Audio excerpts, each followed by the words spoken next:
parole à Monsieur André et Madame Pitela. Voilà. Donc tout d'abord, bonjour à tous. Donc, je présente ma collègue Cécile Croix-Amélie, qui elle s'occupe plus de tout ce qui est volet technique spéciale énergétique. Et moi, c'est André Michael, c'est plus tout ce qui est architecture et stabilité au sein du bureau. Donc aujourd'hui, nous allons commencer par une brève présentation de l'entreprise. Ensuite, on regardera un petit peu tout ce qui est objectif de la rénovation énergétique. Et puis, on parlera de l'analyse globale du bâtiment en question. Et puis, des travaux de rénovation sur base de l'analyse globale qui aura été réalisée.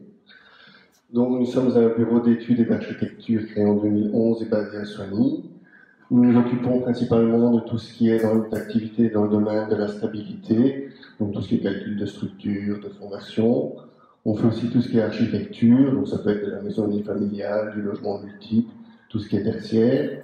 On fait aussi tout ce qui est technique spéciale, donc calcul de chauffage, calcul de ventilation, calcul de déperdition. Et on réalise tout ce qui est expertise dans les domaines susmentionnés, ce qui permet d'avoir un seul interlocuteur pour l'ensemble des domaines. Donc on va un petit peu regarder les différents objectifs de la rénovation énergétique. Donc il y a tout d'abord un objectif européen qui est de réduire les gaz à effet de serre de 90%. Donc on peut le voir là au-dessus, actuellement entre 1990 et 2014, on a déjà diminué de 37%. Donc on va encore essayer de diminuer d'environ 50%. Donc là il y a un petit peu un graphique avec la répartition des logements en Wallonie en fonction de leur label. Donc on voit qu'actuellement il y a 31% qui est classé en label G, donc ça veut dire que ce sont des bâtiments très énergivores. Il y a environ 60% de bâtiments qui sont classés entre le label C et le label F, et il y a seulement 15% au niveau du label A. Et donc l'objectif d'ici 2050, c'est de tendre vers presque l'ensemble des bâtiments entre un label A++ et un label B. Donc ça, c'était l'objectif au niveau européen. Alors l'objectif plus spécifique au bâtiment, donc on a un bâtiment de 9 étages avec du logement et 2 étages techniques. C'est un bâtiment qui date de 1969 avec une ossature béton. Donc l'objectif de la rénovation, ce sera d'une part d'améliorer l'usage et le confort thermique, donc via le remplacement des châssis, via l'isolation des façades. Il y aura aussi l'amélioration de la qualité de l'air. Donc ça, il faudra voir en fonction du système de ventilation qui sera placé par la suite. Il y aura aussi, ça permettra de faire une réduction de la facture énergétique. Et donc, rénover le bâtiment, ça permettrait également de valoriser le patrimoine. Donc, ça permettra d'augmenter la valeur locative, la valeur à la revente. Et comme dit auparavant, ça permettra aussi de diminuer la consommation de gaz à effet de serre. Alors, il y aura deux axes pour la rénovation. Il y a tout ce qui est isolation du bâtiment à proprement parler et l'étanchéité à l'air. Donc ça permettra de diminuer les besoins d'énergie pour les propriétaires. Et aussi, le deuxième axe, c'est la diminution de la consommation par le placement d'équipements beaucoup plus performants, une meilleure production d'eau chaude. Donc c'est ce qu'on voit un petit peu sur le graphique là-bas en haut. La première partie, c'est les besoins nets en énergie. Et l'objectif sera de les limiter en diminuant la déperdition thermique, en améliorant l'étanchéité à l'air et la ventilation. Et la partie inférieure, c'est les besoins de consommation. Et ce sera fait en limitant les besoins, la production d'eau chaude, le système de chauffage et le système de refroidissement, qui dans le cas présent n'existe pas.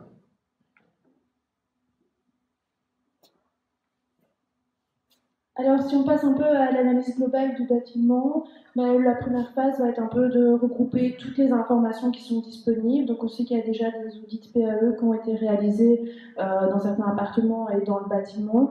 Donc, on va essayer un peu de repartir de ça aussi, tout en essayant d'avoir donc l'idée, c'est de rendre plus réaliste ces audits qui, je pense, ont été faits un peu de manière fort globale. Nous, on va vraiment essayer de les reprendre pour faire quelque chose de plus proche de la réalité, de plus réaliste. Ça, c'est un peu la première idée. On va aller voir les installations techniques qui sont présentes, essayer de vérifier les choses qui ne vont pas, les choses qu'on pourra améliorer. Et on va surtout aussi relever les factures d'énergie, parce que ça, c'est la base de tout. Voir un peu ce qui consomme le plus, combien vous consommez, essayer de cibler d'où viennent les grosses consommations d'aujourd'hui et voir comment est-ce qu'on peut essayer de les améliorer. Donc, que ce soit les factures des appartements, mais aussi de l'immeuble, les factures globales, par exemple, du chauffage. Et on va relever les différentes surfaces de déperdition et regarder un peu de quoi sont composées les fenêtres, les murs, etc. et l'isolation qui pourrait être présente, absente, etc. Donc on l'a dit, donc on va repartir de l'étude énergétique qui, je pense, a été faite assez globalement et nous, on va vraiment cibler les choses importantes de celle-ci. Et on va ensuite analyser et proposer plusieurs scénarios de rénovation. Hein. On va vraiment lister les améliorations qui seront possibles. Donc, première amélioration possible, en termes d'isolation, on va s'attaquer au châssis, à la toiture, au mur, quelle épaisseur d'isolation sera la mieux adaptée. Au niveau des châssis, on va sûrement proposer leur remplacement, aller vers du double, peut-être du triple, ça dépendra un peu du temps de retour sur investissement. À savoir que, en prenant un exemple concret de ce qu'on peut gagner par rapport à ça, je vous ai pris l'exemple du châssis actuellement, je pense que c'est des châssis métalliques avec un ancien double vitrage.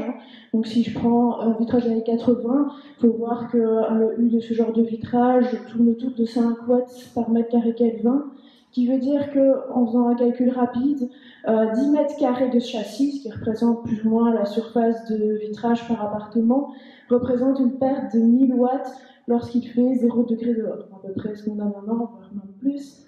Donc ce qu'il faut voir sur une période froide de 1 mois, prenons par exemple le mois de janvier, ça représente une consommation de plus ou moins 70 litres de mazout, rien que ces 10 mètres carrés de vitrage. Donc le fait de remplacer ce vitrage par un nouveau double vitrage plus performant, avec un U de 1,2 watts par mètre carré Kelvin, si on prend 10 mètres carrés de ce vitrage, représente une perte de 240 watts, soit 17 litres de mazout pour 1 mois, donc une économie de plus ou moins 50 litres, soit 30 € d'économiser pour ces 10 mètres de carré, et ce pour seulement 1 mois de période froide. Donc on voit bien que de là, on peut en tirer pas mal de gains à long terme. Autre approche en termes d'amélioration, améliorer tout ce qui va être ventilation et étanchéité à l'air. Donc, il faut savoir qu'il y a beaucoup de pertes qui sont créées par une mauvaise étanchéité à l'air. Et tout ça, simplement, en remplaçant les châssis et en mettant des membranes d'étanchéité, on peut vraiment améliorer à la fois le confort et à la fois diminuer fortement les pertes en énergie. Alors, bien sûr, plus on va renforcer l'étanchéité à l'air, plus on va créer un thermo. Donc, il est bien de ne pas oublier de penser à la ventilation. Et là, c'est aussi une discussion qu'il faudra avoir, notamment peut-être en plaçant des aérateurs dans les châssis, ou voire pour une ventilation plus globale. Mais ça, c'est une discussion qu'on pourra avoir par la suite. Donc, pareil, en prenant un petit exemple concret, il faut voir qu'un bâtiment dont on n'a pris aucun soin à l'étanchéité à l'air a une valeur de 12 mètres cubes par heure par mètre carré. Ça correspond, si je prends le cas d'une maison, ça correspond à une ouverture dans une maison comme si on avait laissé une fenêtre de 42 par 42 ouverte tout le temps. Donc ça, c'est aucun soin à l'étanchéité. En renforçant l'étanchéité, donc notamment en mettant des bandes autour des châssis, on peut facilement descendre de ce 12 à du 2 mètres cubes par heure par mètre carré, ce qui fait que l'ouverture, la fameuse ouverture de 42 par 42 descend à 17 par 17, et ça permet, rien qu'en faisant ça, de gagner 1 ou 2 labels sur votre certificat PEB. Donc ça reste quand même intéressant. Donc attention, comme je disais, à la ventilation. Plus on renforce l'étanchéité, plus il faut penser, bien entendu, à la ventilation. Enfin, en termes de système, il faudra un peu qu'on étudie plus en profondeur l'installation, mais on pourrait proposer notamment le remplacement du système de chauffage, en sachant que notamment actuellement on est face à des chaudières mazout, et il faut savoir que le mazout est voué à disparaître bientôt. Donc il faut voir quelles solutions pourraient être envisagées. Donc voilà. Penser à des petites choses comme le calorifugage, l'amélioration de la régulation. Tout ça, c'est des petites choses faciles qui permettent de pouvoir gagner pas mal aussi en termes de pertes. Et pourquoi pas penser au solaire thermique, au solaire photovoltaïque, mais ça, il faut faire une étude plus approfondie pour pouvoir cibler l'intérêt de chacun. Encore une fois, un petit exemple concret, si on prend 1 mètre de tuyau en acier de 1 pouce non isolé dans lequel de l'eau chaude circule à 70 degrés et qui va parcourir une ambiance non chauffée, ça équivaut à la consommation d'une ampoule électrique de 60 watts. Donc ne sais-je que pas isoler 1 mètre de conduite, vous perdez déjà, c'est comme si vous laissiez une ampoule allumée tout le temps, en permanence. Donc, ne serait-ce qu'isoler 10 mètres de conduite de chauffage permet d'économiser plus ou moins 45 litres de mazout, soit, encore une fois, 27 € d'économiser par mois. Voilà. Et tout ça, on parle que pour 10 mètres. On se doute que dans ce bâtiment-là, il y a beaucoup plus que 10 mètres de conduite qui s'y trouvent. Donc, voilà. Donc, pour finir, un bilan de l'analyse. Donc, première étape, ce sera donc de présenter un plan d'action quand on aura fait toute l'étude globale du bâtiment. On présentera toutes les améliorations qui sont les plus intéressantes à la copropriété et on vous aidera à faire des choix face aux différentes possibilités, par rapport notamment, imaginons les installations de chauffage, vers quoi voulez-vous partir, passer sur le mazout, plutôt partir sur du gaz, si c'est possible, ou voir de la biomasse, pourquoi pas, un chaudière bois, pourquoi pas. Mais ça résoudra ce sera la conclusion de notre étude. Donc, de toute façon, l'étude doit être réalisée avant. On mettra en évidence les travaux prioritaires sur base du temps de retour sur investissement, qui est le plus intéressant à faire en premier. Je pense que c'est ça, c'est aussi primordial. On va budgétiser les travaux. Ça, c'est aussi intéressant. Et on proposera un phasage de travaux. Est-ce qu'on fait tout de suite ou est-ce qu'on commence par quelque chose et on étale? Donc ça, c'est un peu l'idée. Voilà, je vous repasse mon collègue. Donc ensuite, il y aura la phase 2. Ce seront les travaux de rénovation à proprement parler qui seront basés sur le bilan qui aura été fait. Donc il y aura le choix des travaux, ils seront en fonction de la vision globale et urbanistique du projet. Donc il faudra bien mettre un ordre dans les travaux pour éviter de devoir démonter ce qu'on vient de rénover. Ce sera aussi fonction de l'enveloppe budgétaire disponible à ce moment-là et du temps de retour sur investissement et surtout des priorités souhaitées par les propriétaires. Donc je pense par exemple au confort, il sera peut-être plus intéressant de remplacer les châssis que de modifier tout ce qui est chaufferie simplement par le fait d'avoir un meilleur confort pour les propriétaires et en fonction du planning. Ensuite, il y aura la phase avant-projet et urbanisme, où là on réalisera avec tout ce qui est choix architecturaux. Donc si on doit isoler, comment on le fait, est-ce qu'on met du crépi, est-ce qu'on place un bardage. Donc ce seront tous les choix qu'on devra faire au moment de l'avant-projet. Il y aura tout ce qui est réalisation des plans d'architecture, mais en vue de l'introduction du permis d'urbanisme, si le cas échéant il y en a un. Et il y aura aussi l'établissement des principes techniques sur base du bilan énergétique qui aurait été fait. Ensuite, c'est la phase études. Donc là, il y aura tout ce qui est études de techniques spéciales, je parle en termes de chauffage, de ventilation. Il y aura peut-être des études techniques en stabilité s'il y a des modifications, le cas échéant. Il y aura tout ce qui est plan d'exécution, tant en architecture qu'en technique spéciale. Il y aura le maîtrise des travaux et le cahier des charges. Ça, ce sera réalisé en vue de pouvoir faire la demande de prix aux entreprises. Et il y aura un maîtrise estimatif pour voir si à ce moment-là on est toujours dans l'enveloppe budgétaire et si on respecte cette enveloppe. Ensuite, il y aura la phase soumission. Donc là, ce sera tout ce qui est mise en concurrence des différentes entreprises. Il y aura l'analyse des offres. Ça sera pour permettre de faire le choix de l'adjudicataire. Une fois que le choix de l'adjudicataire sera réalisé, il y aura la phase de réalisation des travaux à proprement parler. Donc ça, ce sera à voir en fonction du phasage. Donc là, il y aura de la part du bureau un suivi du chantier, tant en architecture que dans tout ce qui est technique spéciale.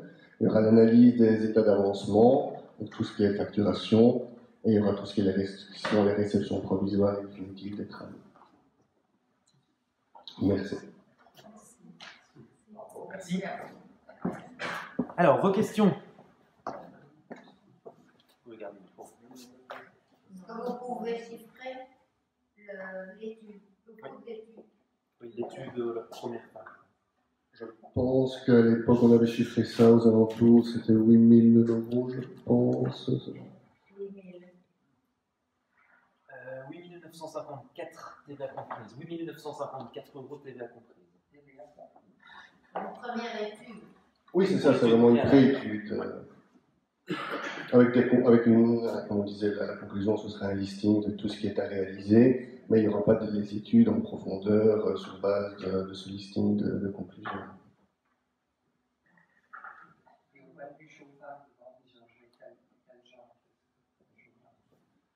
Ça dépendra un peu de ce qu'on verra. On n'a pas vraiment encore été voir l'installation existante. Mais comme je disais, c'est pas forcément un choix facile parce que le mazout est voué à disparaître. Donc moi, la première chose que je ferais, c'est que je regardais s'il y a possibilité ou pas de se raccorder au gaz, mais ça, je ne sais pas. S'il y a possibilité, je pense que ça peut être une bonne solution de partir sur une chaufferie gaz. Ça plus à long terme, ce sera plus rentable parce que les chaudières mazout d'ici 2035, on pourra les remplacer, mais le jour où vous devez les remplacer, vous devrez de toute façon passer à une autre technologie. Donc autant le faire tout de suite dans une vision à long terme. Voilà. Comme je disais tout à l'heure, on pourrait éventuellement, pourquoi pas, envisager une technologie biomasse, mais il faudrait un peu étudier la rentabilité de ce genre d'installation. Mais je pense qu'en termes de rentabilité, bon, a priori, sans faire plus d'études, je dirais que passer sur une chaufferie gaz est le plus rentable. Quand vous parlez de biomasse, vous savez expliquer un peu plus? Donc c'est chauffage avec une chaufferie au pellet. Donc, Et la pompe à chaleur n'a pas de... Dans ce genre de bâtiment, le problème des pompes à chaleur, c'est qu'on doit travailler toujours à basse température. Et dans ce genre de bâtiment, c'est vrai qu'il faut déjà envisager une rénovation, une isolation très poussée pour pouvoir passer vers ce type de technologie. Et voilà, et ça reste, quand on fait pas mal d'études de faisabilité et de rentabilité, ça reste très coûteux avec un temps de retour qui est très difficilement justifiable. C'est toujours plus conseillé en nouveau bâtiment qu'en rénovation. Et donc voilà, c'est sûr. Et c'est pas forcément toujours bien adapté, et fort coûteux. Et la technologie la plus adaptée en pompe à chaleur, c'est de travailler avec des sondes dans le sol, donc des sondes horizontales ou des sondes verticales. Et ça, c'est une technologie qui coûte encore très cher et je ne sais pas si elle pourrait être possible autour du bâtiment. Et le système biomasse, il y en a beaucoup. Oui, enfin beaucoup. Je ne dirais pas que c'est le plus courant, mais je dirais peut-être 2 sur 10, je dirais. Le gaz est quand même le plus approprié. Oui, pour moi, le plus rentable restera le gaz. Maintenant, c'est un peu un choix à faire, en sachant que la biomasse est un peu plus écologique, et sans savoir non plus votre intérêt là-dedans, mais ça pourrait être aussi une solution envisageable. Mais elle risque d'être plus coûteuse et d'avoir un temps de retour sur investissement moindre que si on remplaçait tout par une chaufferie gaz. On est près de la géothermie quand même. Voire pour se raccorder à la géothermie. Ils vont raccorder le gaz. Et l'hôpital, ça vaut la peine de changer tout. Ce serait à étudier, mais là je pense qu'il faut faire une étude plus en profondeur avec la ville, voir si c'est possible, voir si ils ont prévu, parce que vous êtes quand même un grand bâtiment, donc il va falloir une puissance de chauffe qui n'est pas moindre, donc il faut voir si... Oui. L'intercommunal.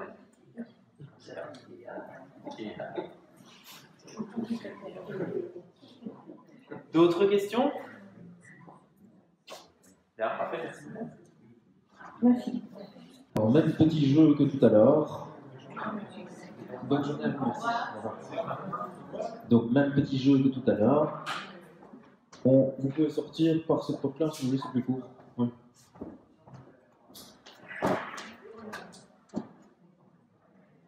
Et donc, nous passons au vote.